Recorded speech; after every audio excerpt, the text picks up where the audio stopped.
Sasayang. Ang topic natin ay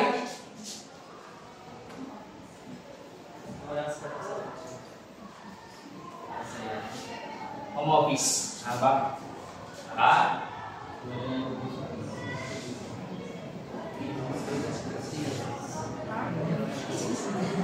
Branch. Branches. Okay. Office and branch accounting ang topic natin ngayon. Okay? So, question, sir, bakit po may home office and branch? Ano po ang purpose? Bakit na kakaroon ng branch ang isang company? Para, for example lang, kakatayo pa lang ng Jollibee. Tapos 5 years later, nag-expand. Ang meron pala, Makati, Cebu, Palawan, Davao, Manila. Paano naman yung mga taga-Batangas? Anong gagawin ng mga taga-Batangas? Dadayo ka pa ng Makati, Manila para lang mag-mix and match. Lugi pa sa pamasahe, 240. Ang mix and match 175. Lugi, ano. So yun ang purpose, para makapag-tap ka ng ibang market. Anong market? Yung wala pang market. Like for example dito sa Batangas. Kung wala pang Jollibee, maglagay, meron na. Okay? Sa for example, LBC. Si Dave magpapadala ng dokumento papuntang Mindoro. Mindoro. For example, wala din tong LBC. Ang LBC na pwede niyang padalan pa. Sila pala deliver ng documents, for example. Wala pa si Grab, for example. Nasa Cavite pa. Okay? Doon, ang pinaka isang branch. Hindi kayo, ang nagawin ni Dave, pumunta talaga siya sa Cavite. Kaya nga may bagong branch ng LBC dito sa National. Okay? Yun. Para makapenetrate ng market. Para makapag-top ng market na wala. Okay? Yun ang purpose. Bakit nagkakaroon ng branch, ng branches. Alam niyo ba, meron pa bang BTS ngayon? Wala na, no? Wala na ba yun? Yung mga BD, yung mga BD cards. Di ba para gusto niyo makakuha ng BD card sa Jollibee, wala niyo pumunta lang ng Jollibee. Kung sobrang layo, gagastos pa kayo doon unless super fun. Okay? Yun ang purpose. Ano pa? For expansion, for penetration ng market, or for tapping ng market, for globalization also. Okay? Bakit? O tignan nyo. Paano naman yung mga Pinoy na nasa USA, nasa Sydney, nasa Saudi, tapos gusto nilang matikman yung chicken. Yung chicken ng Jollibee. Paano yun? Meron ng Jollibee ngayon sa New York. Para yung mga Pinoy na gusto makatikim ng Jollibee na chicken, pwede makakain. Yun ang purpose, for globalization. Okay? Para hindi lang local market yung natatap mo, pati sa international. Okay? Kaya merong branch. Ayan itong home office ko. Dito lahat nagko-combine.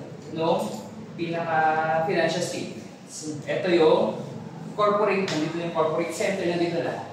Okay, pati yung kanyang IT.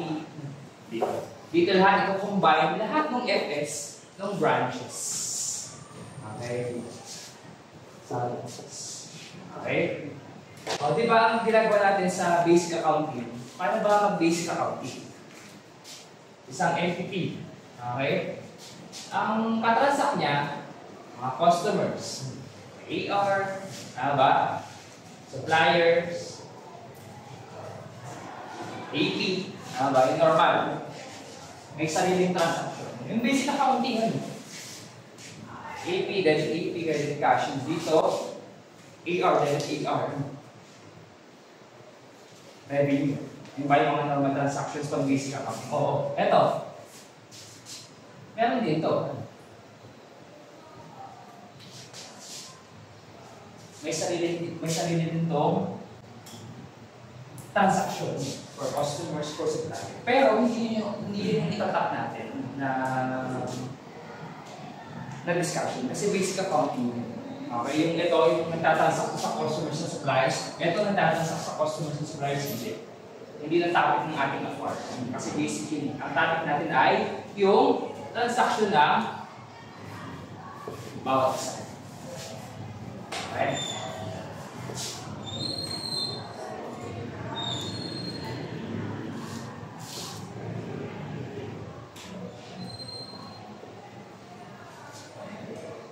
Ayan, tatak.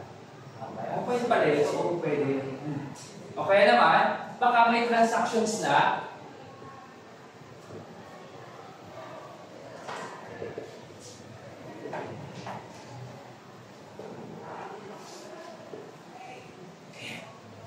may transactions on behalf of the other. For example, itong home office nag-transact siya on behalf of the branch. Yung branch nag-transact on behalf of the home office. Okay, yun ang itatap natin discussions. Hindi yung normal transactions na ginagawa. Okay? Pero from that basic accounting, paghihiwalay natin. Okay, anong parang anime ito, itong home office and branch accounting? Pre, from home office, dumadami. Ano ba kailangan? Naruto. Tama ba? Yung shadow clothing Naruto. Tama ba? Kagibunshin. Times 2, di ba? Every 4 p.m. pag-uwi ng klase, yung Kagibunshin technique. Yun, para example. Home office and branch accounting. Pero, at the end of the day, yung Kagibunshin na Naruto, magiging isa yun. Okay? Sa context ng home office and branch accounting, at the end of the accounting period, kailangan mag-combine siya ng financial statements ng lahat ng kanyang branches. Iko-combine into one. Okay? Combine financial statements. Okay? Magkaiba ang consolidated sa combined. Okay? Huwag muna tayo sa consolidated financial statements. Kasi ang conso, pag pinag-uusapan, business combination. Okay? Kapag combined, ito yung home office. Okay? Magkaibang yun ha. Pag combined, home office. Pag consolidated, business combination. Okay? So, pagsasama-samahin na. Kasi bakit? Tingnan nyo. Itong home office, nagtatransact to ng may kanya. Ng kanya. Separate transactions, separate transactions. Okay? Pero, kailangan yung pagsama. Kasi ng standard. Okay? Yun ang standard. So, yun tayo. Pasok tayo dito sa transactions ng home office and branch. Ano ba yung mga normal transactions? Baka, wala siya home office. Magtatayo siya ng kaunang-unahan niyang branch. For example. Jadi, sabi ng home office, since magtatayo tayo ng kaunang-unahan ng branch, kailangan, bigyan natin ng cash si branch. Okay? At dito, bigyan kita ng cash. Sa libro ni home office, mag-credit siya ng cash. Si branch, mag-debit siya ng okay. Yan ay working capital. Okay? Para makapagsimula. Tama ba? Lahat ng kumpanya, kailangan ng working capital pag nagsisimula pa. Okay? Kailangan ng cash as part of the company's working capital. Okay. Dito, ano ilalagay niya dito? Ito yung bago yung alam na account. Yung investment in branch. Okay. Or, I-give na lang. Okay? Okay? Ano to account na to? Ito ay isang asset account. Okay? Investment Tama ba? Ano mga kagaya? Investment in associate. Investment in equity. Through profit or loss. Tama ba? Yung investment in branch asset account. Okay? Ay, sa asset. Kasi meron siyang investment. Kanino? Nasa branch. Okay? Ang tawag dito ay reciprocal account. Okay? Kung reciprocal account to, ito ay isang reciprocal asset account, dapat meron siyang ka-reciprocate sa kabilang side. Okay? Di ba pag reciprocate, ibig sabihin dapat parehas meron. Okay? Parehas meron. Kung ito piso, dapat may piso din dito. Okay, pero ang account niya ay home office current account. Home office current. Okay? Ito. Home office current. Ano? Ito, investment in branch. Kung ito asset, ito equity. Okay. Equity. Okay. Bakit siya naging equity? Kasi, ano ba pag sinabing equity? Claims. Tama ba? Claims. Paano ba kasi sinabing claims? Ibig sabihin, may claims ang home office sa branch. Okay? Ibig sabihin, akin ka. May claim ako sa'yo. As to reciprocate the investment in branch, kailangan na lagyan ng home office current. Okay. Ibang tawag po dito sa investment in branch, kung sa ibang libro or sa mga luma, branch current account. Okay. Branch current. Lagay nyo lang. Okay. Pero kung ang ginagamit yung entry ay investment in branch, dapat consistent sa lahat ng entry. Investment in branch lang. Okay. Dito wala. Home office current. Yan na. Okay. Dinote nyo din, dapat wala akong makikita investment in branch sa libro ni branch. Okay, ito kasi ibig sabihin niya, meron na akong investment sa branch.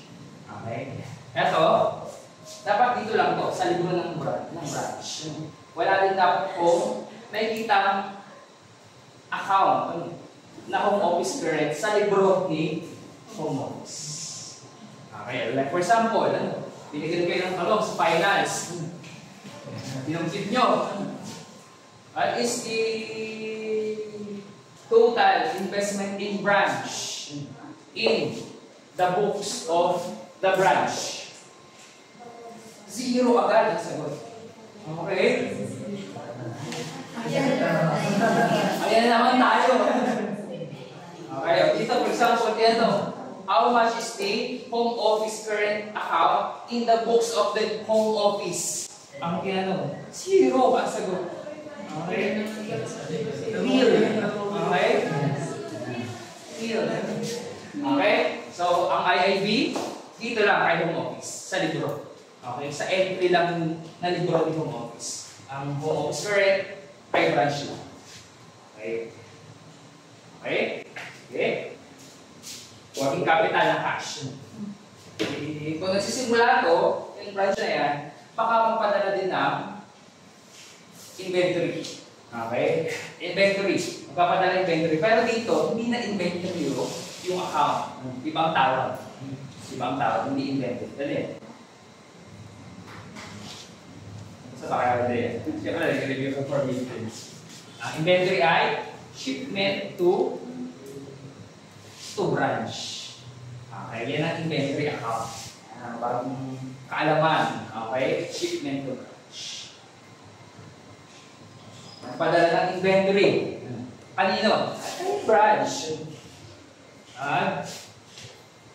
Magkikredit siya. Okay. Ako ito, nagpadala siya ng inventory, ito makaka-receive na inventory. Okay. Dito, inventory dito, pero ibang tawag. Okay, ito yung bagong kaalaman ulit. Shipment from home office. Okay? Save it lang. Okay? Sige. O, di ngayon, bigyan mo yung reciprocal account. Okay? IIB. Dapat ito, meron din. Kasi nga nare-reciprocate daw. Okay? Kung ito nilagay mo ng 10 piso, dapat may 10 piso sa kabilang libro. Okay? HOC. Okay? So, every time na nag-i-increase ang IIB, debit. Ang HOC, kung equity account, every time na nag-i-increase, credit. Okay? Hindi vice versa kung nag-decrease. Okay? Kung nag-decrease ang IIB, credit. Kung nag-decrease ang home office, debit. Okay? Okay? Ano pa? For example, at some point in time, naka 2 years na. For example lang, sabi ni branch, papadala ko sa'yo ng cash, magre-release ako sa'yo ng cash. Bakit? Kasi kaya ko nang kumain sa sarili ko pa. Okay? Yung pinadala mo sa akin dati, ibabalik ko sa'yo. Wow, mamalaki na. Ibabalik mo. Okay? Hindi kayo, kung mababalik ito ng cash, kung magre-release ito ng cash, ano gagawin niyo? Mag-credit siya ng cash. Okay, ito naman, mag-debit naman ito ng cash. Okay? Tapos, IIB, ang bawas curve. Okay? Ito, ginagamit ito madalas sa, for example, mga Cebuana Louis Lear, ano yung pag-relate. Everyday kasi nag-relate yun. Cebuana Louis Lear, lahat ng mga Louis Lear. Ito, madalas. Kaya gamitin itong cash account kapag mga financial institutions. Okay? Ito mga transactions nito ay mga transactions between the home office and the branch. Okay? E paano naman kung nag-transact on behalf of the other? Ano yun? For example, si home office, meron siyang receivable from a specific customer. Okay? Paano ba pag nakaka-receive ng AR, ng cash from your AR? Cash? Bagay ng entry. Ba? Si home office, makaka-receive siya lang ng cash from the customer. So, hindi kailangan, wala yung AR account. Eh kaso, wala rin ang home office nasa Makati. Tapos yung branch, nasa Batangas. Ano ba yun? Yung customer nasa Batangas. Sabi ni customer, pwede ba akong sa inyo na lang magbayad? Mayroon akong utang kay home office nyo. Sabi ni branch, oo, pwede. At dito, pag-iwalay natin. Pag-iwalay technique natin. Paano yan? Oo, pwede. Sabi sa inyo, dapat pag home office hanggang forex, dapat dalawang whiteboard din. Okay. At dito na lang. Baka. Sino makaka-receive ng cash? Si branch. Okay? Cash. Pero kaninong AR talaga yun? Kay home office. Okay? AR. Kung kaninong AR yun, sa kanya mababawas. Okay? Eh, ang branch ay naka-receive ng cash. So, kailangan siya yung mag-debit ng cash. Okay?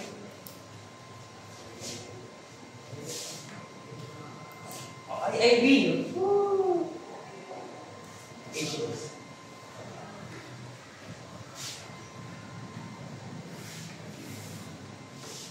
For example naman, si customer, ang may AR, si branch. Okay? Tapos si customer, nasa Makati. Nasa Makati yung customer. Pero si branch ang may AR. Okay? Paano yun? Hindi, baliktad lang din. Baliktad lang. Ano may entry ni home office? Siya ang makareceive ng cash. Tapos, AR to the branch. So, si branch ang mag-credit. Okay? IIB. HOC. Kita niyo nabawasan. Home office. Okay? Okay? On behalf yun. Yun ay transaction on behalf of the other. Eh, what if naman accounts payable? Ano ba yung basic accounting entry kapag accounts payable? Pag nagbabayad ng accounts payable?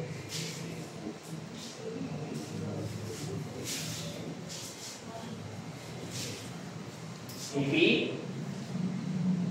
Cash. Okay? From basic accounting, kaya sabi ko sa inyo, gagawin na rin yung basic accounting entry. Ang gagawin lang natin, paghihiwalay lang natin siya. Okay? Kasi mayroong bagong account, i-receive ko pa lang. Okay? Ngayon, ang may accounts payable, si home office. Pero, yung supplier kasi, nandito sa Batangas. Jadi, Sabi ni branch, Hoy, home office. Ako na magbabayad sa supplier. Hoy, malakas ang ano. Okay. Eh, sino may utang? Si home office. Pwede siya yung mag-debit ng ano bigyan? Ito na ha.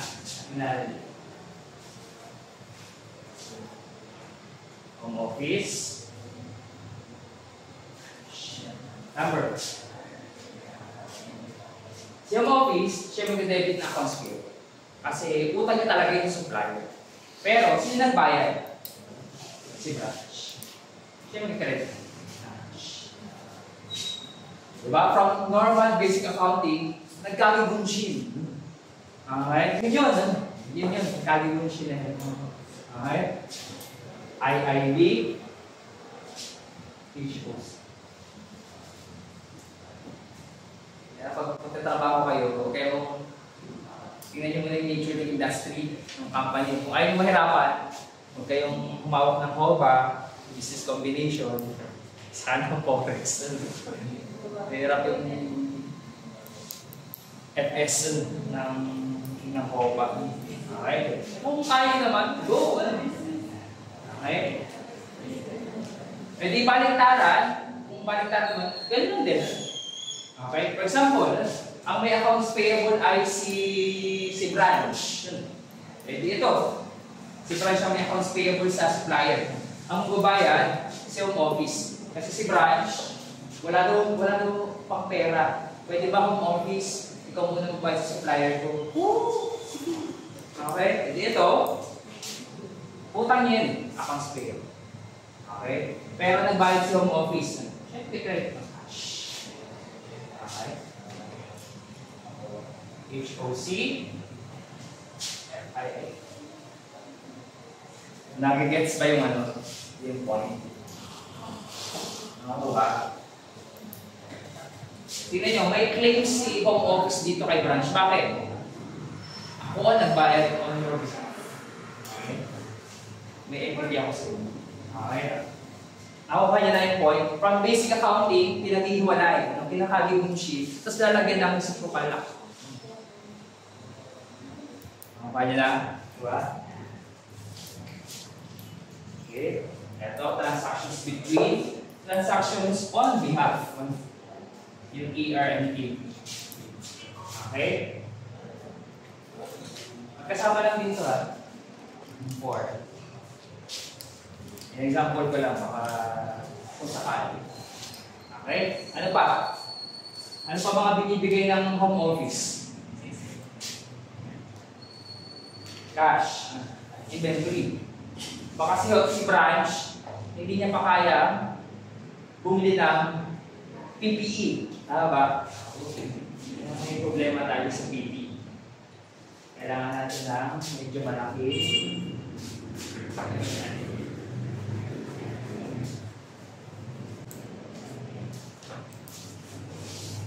PPE.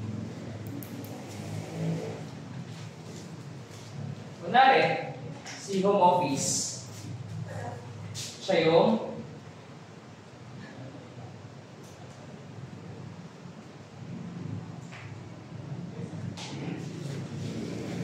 siya muna, gumayad for the branch. Okay? Pwede siya mag-credit na. Ano ba yung basic accounting entry ng PPE kapag bumibili ng PPE? PPE o cash. Kung walang cash, notes payable, tama ba? Ganyan ba mga yan? Pero i-basic na lang muna natin ang cash, for example. Ganyan ang entry. Normal. Basic account. Kapag hiwalay mo ulit yun. Okay. Si home office daw, since walang cash si branch, ako muna magbayad ng para sa PPE. Okay? Kaya mag-credit na cash. Okay. Yan ito. Ito. Ano yan? Depende. Depende. Depende sa policy ng home office.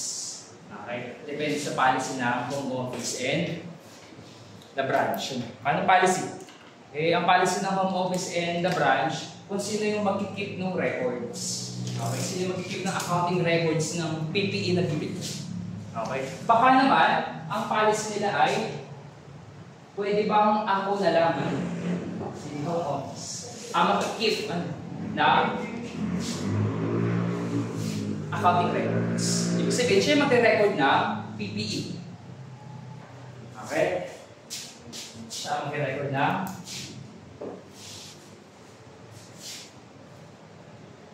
okay? Ay dito, anong entry? Yung para kay home office yun.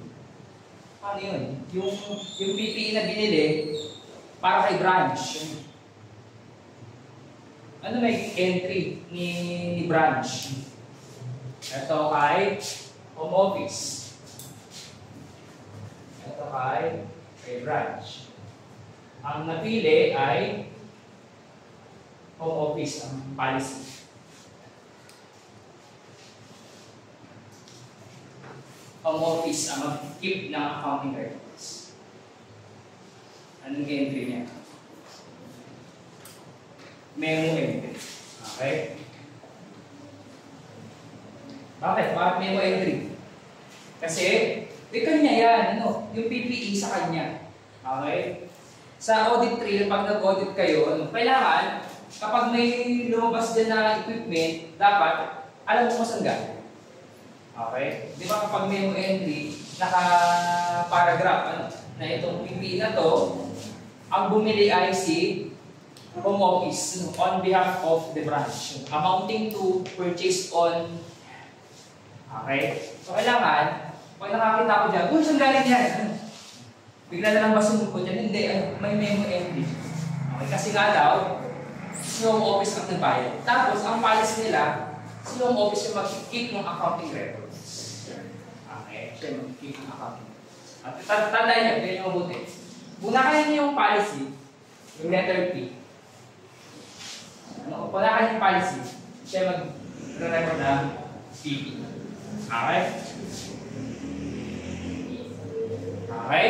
Para sa letter P. Okay? Kung ano bang PPE yun? Kung land, building, furniture. Basta PPE. Okay? Kung nakalin yung policy, i-record yung accounting records, siya yung mag-record ng PPE. Letter P, parehas. Okay?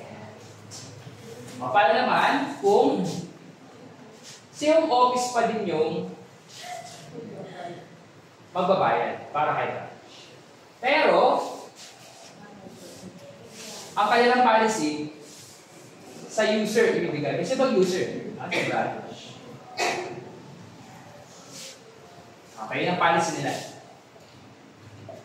Okay? Anong entry ng home office? Credit cash. Okay, yung normal na basic accounting pala, yung PPE, dito. Kasi siya yung magbabayad. Siya yung mag-credit na cash. Tanggal yan. O ngayon, sino mag-record ng PPE? Si branch. Kasi ang policy, si branch. Okay.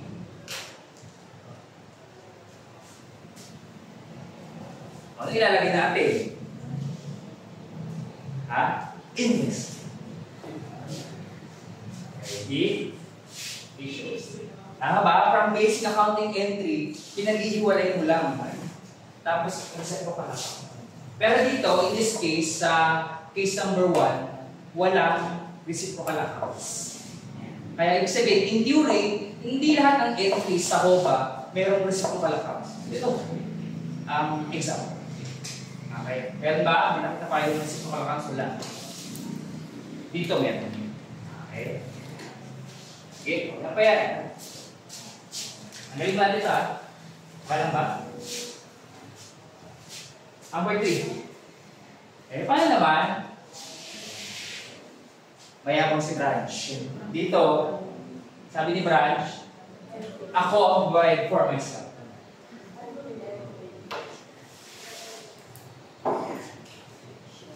Okay? Pero, ang policy, home office. Ikaw nga ang magbabayad. Pero yung accounting records, sa akin. Okay? O dito, yung entry ito ulit. Sino magbabayad ng cash? Si branch. Hindi siya yung mag-credit ng cash. Okay, balik mo ulit ito. From your basic account. Okay, ang policy ng accounting records. Home office. Okay? PP. Baka nawawala yung basic accounting eh, naliliwala. Pansin nyo ha, lahat nung kung ano yung policy, siya mag-entry ng PPE. Nasusundan. Lahat nung kung kanino yung policy ng accounting records, siya yung may P. PPE. Okay? Ito ay AP. Issues. Okay? Masaya ba yan? Masaya? Masaya? Okay.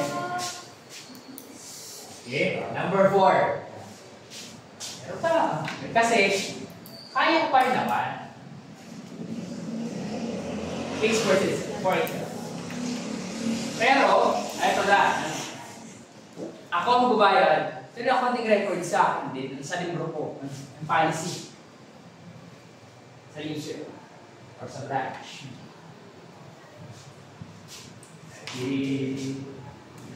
Ito ulit, basic accounting. Ako magbabayad, cash. Tama ba? Sa branch. Okay? Tapos, sa akin din yung policy, yung accounting records, yung BP. Yung dito. Okay? Sa home office, ano yung entry? Walang memo entry. Okay? No entry. Okay? Kasi hindi naman niya, wala nang pakialam si home office dun sa, hindi mo kanyang PPE yun. Dito, ba't nagka-memo entry dito? Kasi, ang nag-bayad si home office, pero kay branch kasi PPE yun. Okay? Nakuha? So dito, kaya no entry, si branch na nagbayad, sa kanya pa ang accounting records. Okay, okay, kuha. So, ibig sabihin, hindi lahat ng entry sa HOBA may reciprocal account. Ito ang isang example. Okay. Sige, hindi pa tayo tapos. Meron pa. Okay, ito, part 1, may part 2 pa. Kasi bakit? Tingnan nyo, ano yung binili? PPE. Tama ba? Ano ang kaakit? Yun, may depreciation. Okay, at the end of the year or period, kailangan mag-depreciate. Ano ba yung normal entry? Depreciation. Net expense. Accurate. Okay? Okay. Tanggalin ko muna ito ha. Wala na nasulat ito. Ito kulang kasi yung interest dito. Sa question.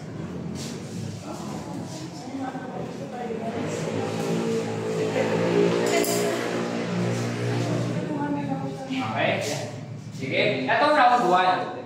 Okay? Ito, mag-round tayo ng depreciation. Okay?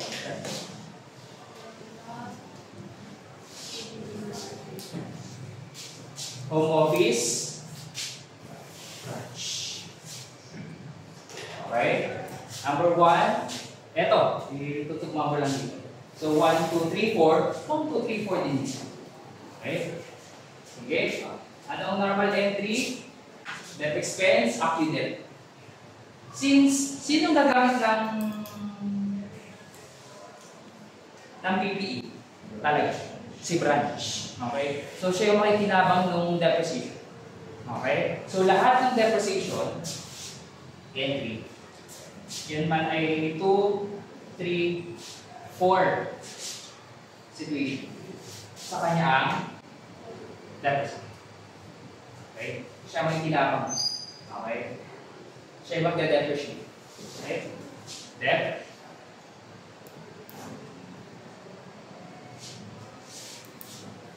Okay?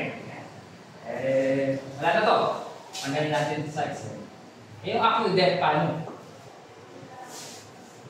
Sa 1, nakalinong policy. O diba, kung yung sa balance payable natin, ang kaakibat niya lagi sa presentation, laging kasama niya, discount or premium. Dito, sa asset, may kasama yung PPE sa presentation ng statement of financial position. Yung contra asset account, which is yung accrued debt. Okay? Kung nasan si PPE, hindi sila pwede maghiwalay. Okay? Parang si balance payable and discount or premium. Okay? Hindi pwede maghiwalay. So, ibig sabihin, kung naka-record yung PPE, kung ano yung policy, dun din naka-record si accrued debt. Okay? Tignan nyo dito. Ano yung policy dito? Home office. Ibig sabihin, nasa kanya ang accrued debt. Okay? Hindi IAB ko din. Issues.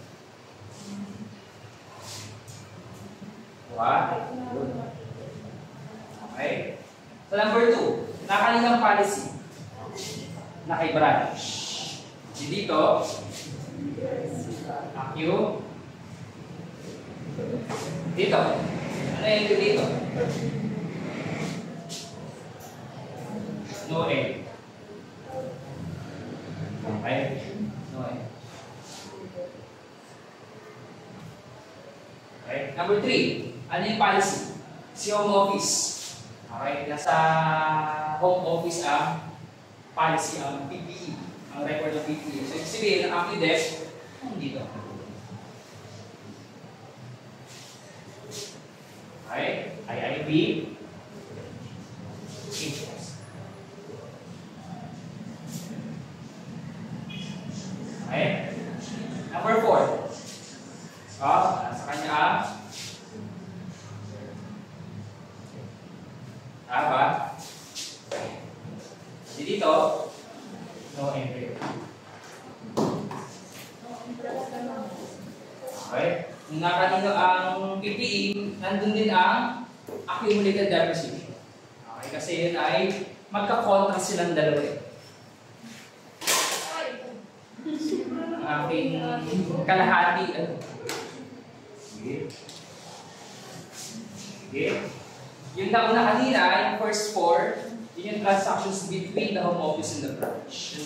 Yung ARAP hanggang dito, ayun ay transactions on behalf of the other. Okay? Yun ang i-discuss ko. Yan ang topic for discussion for COPA. Hindi yung basic accounting. Yun yung mga pinag-iwalay natin entries. Tapos may bago tayong kilalang account, si IIB sa home office current. Okay? Ulitin ko ulit. Mortal sin ang makakita ng IIB sa libro nito. Mortal sin ang makakita ng issues sa libro ng home office. Okay, malilito na profit. Home office current account, dapat nasa home office books. Hindi. Okay? Okay? Ayan. Tapos, ano problem na? Kasi,